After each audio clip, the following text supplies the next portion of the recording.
আল্লাহ তাআলা এই যে এই ধৈর্য, আমি বারবার কোরআনে যখন হিফজ করেছি, আমি বারবার যে পড়ছি, প্রায় 70 বারের বেশি, কেউ বলেছেন 90 বারের বেশি কোরআনে ধৈর্যের আয়াত এসেছে।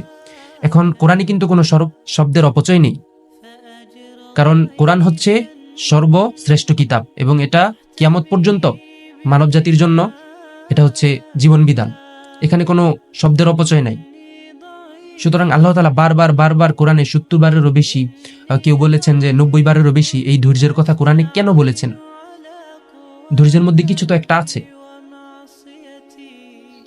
আপনি জীবন অতিবাহিত করার সময় আপনি উপলব্ধি করবেন যে আপনাকে অনেক ধৈর্য ধরতে হবে, কারণ এটা ধৈর্যটা ইমানের সাথে সম্পর্কিত। আপনার যদি ধৈর্য না থাকে আপনি ইমান ধরে রাখতে পারবেন না। সুতরাং আজকের এই আলোচনা থেকে যদি একটা খোলাসা করি আজকের আলোচনাটা, তাহলে এটা দাঁড়ায় যে ধৈর্য এমন একটা জিনিস যেটা আপনাকে ইমানের সর্বোচ্চ চূড়ায় পৌঁছে দিবে। মানুষের নিঃশ্বাস নেওয়ার জন্য যেমন অক্সিজেন দরকার, ঠিক তেমন আপনি যদি মুমিন মুসলিম হিসেবে টিকে থাকতে চান, তাহলে আপনার মধ্যে ধৈর্য থাকতে হবে। এটা মাস্ট, অবশ্যই থাকতে হবে। আল্লাহ তাআলা আমাদেরকে ধৈর্যশীল হওয়ার তৌফিক দান করুন।